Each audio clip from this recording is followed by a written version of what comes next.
One of the most gracious opportunities most of us would be privileged to appreciate is having an opportunity to be used of God. Most likely you've prayed that prayer as well. Unfortunately, that moment is a tall order because it welcomes all kinds of unforeseen transactions. Like a businessman who understands the high cost of production and distribution, so is the journey of answering the call of God. When you read the story of Joseph, you cannot help but to be drawn into the narrative of this moment. This is a major undertaking, but the end result is what blessed me.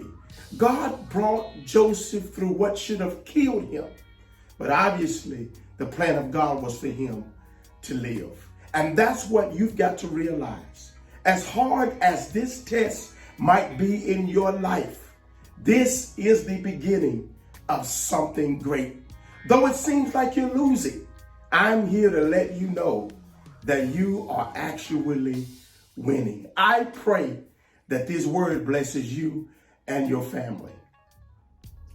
I have recalled every story in the Bible that I could think of that approximated the likes of anything that you and I have ever gone through in our personal endeavors. I've looked attentively and in conjunction with other study material. And besides the story of Job, the only other theological understanding that draws me into the celebrity of a challenged life is the life and times of Joseph. Joseph's life is emblematic. Joseph's life is unique, and his is a life worthy of comparison. In addition, it is fundamentally impersonal, and it's fundamentally impersonal because Joseph's life is unfriendly and cold. His life is detached and clinical. His life is dispassionate. He, like so many other patriarchs, are entitled an opportunity to offer their recommendations to those of us who might be frightened by circumstance. But not only that, the story of Joseph is to me a different paradox because it is one of several descriptions that gives us an account of what jealousy does to favor, or how favor inherits jealousy. And like most of us have felt, Joseph's life early on was earmarked. His precipitate journey was destined. Joseph's life was significant, out of the ordinary, contrasting. Joseph's life was intended to endure trial. And what came later, as the story comes to maturity, helps you and I to assimilate our own sense of value. Every time I sit by this story, it helps me to audit my own provisional arrangements. Every time I visit the pages of this mention of this text, it helps me to understand personal detraction, personal scandal, personal spitefulness, personal deprecation. The Joseph report, the Joseph legend, is nothing short of an indictment on every last one of you who are anointed and called of God.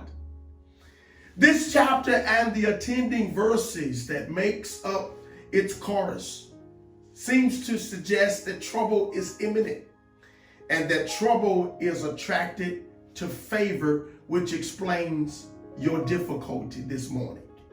That's how we have all reduced these findings of Joseph's story. Joseph's life, much like your life and my life, is convoluted. Joseph's life is ornamented not just with a coat having multiple colors, but with trouble and jarring complexities. In fact, I can concur that we're all in trouble.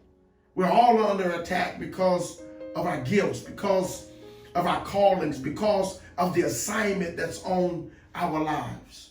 And as a consequence, we're all struggling with mistrust, with rivalry, with jealousy, resentment, acrimony, somebody trying to hold you back, somebody trying to stand in your way, somebody trying to assassinate your character, somebody trying to make sure that you don't get back up.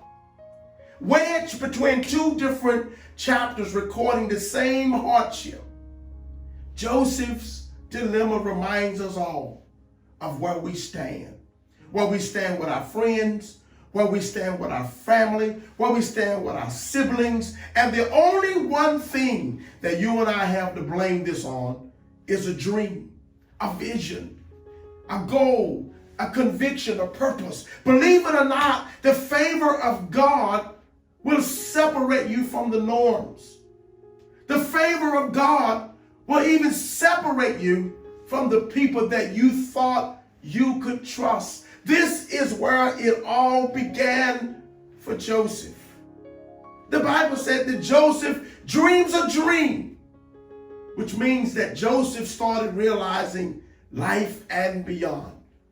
Joseph started having prophetic dreams. Joseph started imagining what he would become. He started prophesying his own destiny. Joseph saw himself lasting beyond where he was, and he realized that God had something for him to do. And here's the problem. When he shared his dream with his brothers, verse 5 reads that they hated him, they despised him, they detested him, they repudiated him, and they hated him not because he had done anything wrong, but they hated him because he's robed in favor. He's adorned in regality. He's swathed in affirmation. He's clothed in kingship. He's dressed in eminence and in distinction. And to the best of my understanding, this is what you and your family looks like, except you're the prodigal son, except you're the outcast, except you're the misfit, you're the reprobate, you're the black sheep of the family, you're the rejected, you're the one who's always wondering, why me? Or why am I the only one going through this? Do you have any idea why the enemy came after Joseph? It's probably for the same reason why the enemy is coming after you. It's because you think differently. The enemy is coming after you because you want something out of life. The enemy is coming after you because you're trying to go somewhere in your life. The enemy is after you because you dream big. In fact, the enemy realizes that when you dream, your dreams are not shallow. But when you dream, you see sheaves rising. The enemy knows that when you dream, you see your enemies bowing down in reverence to you. He understands that when you dream, you see the sun, the moon, and the 11 stars submitting to your authority. He understands that when you dream, you see God doing exceedingly and abundantly above all that we ask or think, according to the power that works within us. And because the enemy knows where you are headed, because the enemy knows that God's hand is on your life, because the enemy knows that God will perfect that concerning thee, he's doing everything that he can to stop you from getting to a certain place in God. This is what happened to Joseph in our text. The Bible said that Joseph has a dream. He's given a coat of many colors. The coat is shredded from his wear. He's pitched in an empty repository. They stained his garment as a presentation to his father. His father thought that he had died. His father has to eulogize him in his mind. Joseph is, of course, sold into slavery. Potiphar comes and purchases him. Joseph is put in a dungeon. He has no money, nobody to turn to, nobody for him to confide in. He has no home. He's literally living like a vagabond. Everything that he was familiar with is now gone. Joseph's life, like many of you listening to me right now, is turned upside down. And if history agrees with me, Joseph is not going to get any help coming from anywhere. And if your life comes anywhere close to this disaster, not many people will fool with you either. And let me tell you why. It's because people don't fool with you when you don't have anything. People don't fool with you when your name is in the street. Not many people are willing to fool with you when you got a bad reputation. And that doesn't necessarily mean that you've done anything wrong. But people will not fool with you when you don't have much to offer them.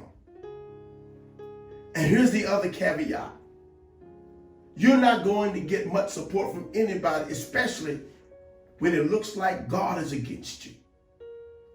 Job's friends prove this. You remember the story of a blameless and upright Job who suffered tremendous loss. In fact, the Bible gives us an account of his repossessions.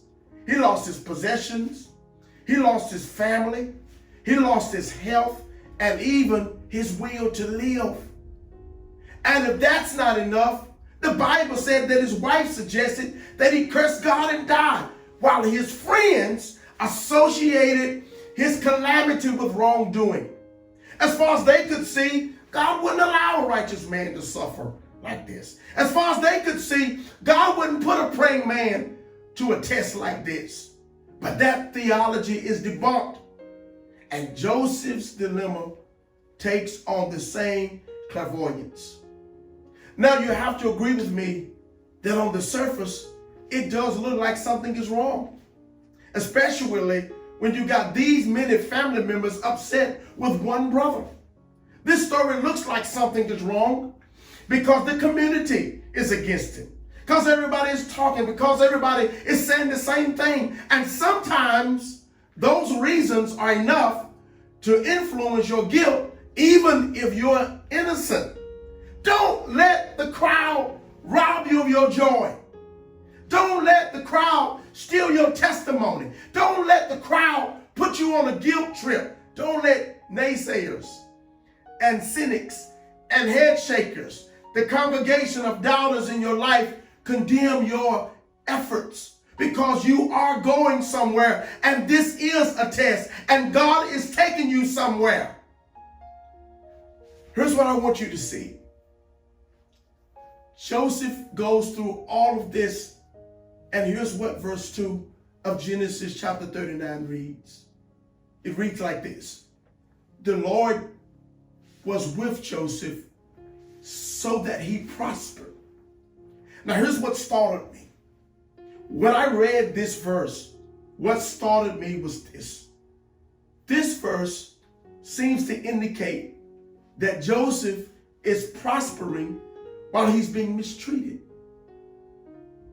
He's prospering while he's helpless. Prospering while persecuted. Prospering while he's the underdog.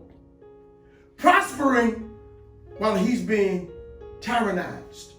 This verse blessed me because this verse indicates that we are winning when we are down, winning while we're depressed. We're winning while we're being trampled on. That's what this verse indicates. It indicates that we're winning while we're lied on. We're winning while we're hurting. This verse indicates that we are persecuted but not forsaken, cast down but not destroyed. This verse indicates that we are prospering when we're broke. That's the message that God has been trying to get to you all week long. He wants you to know that you are winning even when it looks like you are not. And here's how we can justify that claim. The reason why you can prosper in a bad place is because God recognizes your end while you're in the middle of your process. I'm here to let you know that everything is getting ready to turn in your favor. My friend, I thank you for inviting me into your living space. I thank God for you, and I believe God with you. There's something big is about to happen in your life. You be blessed of the Lord until the next time. My name is Deacon Mike Scales, Fountain Youth Ministry. We would like to take this opportunity to thank you for supporting and tuning in to our broadcast. We pray that this word blessed you and your family. And we also pray that you would tune in again next week for another powerful word. Just remember, when you think you're not, you are winning.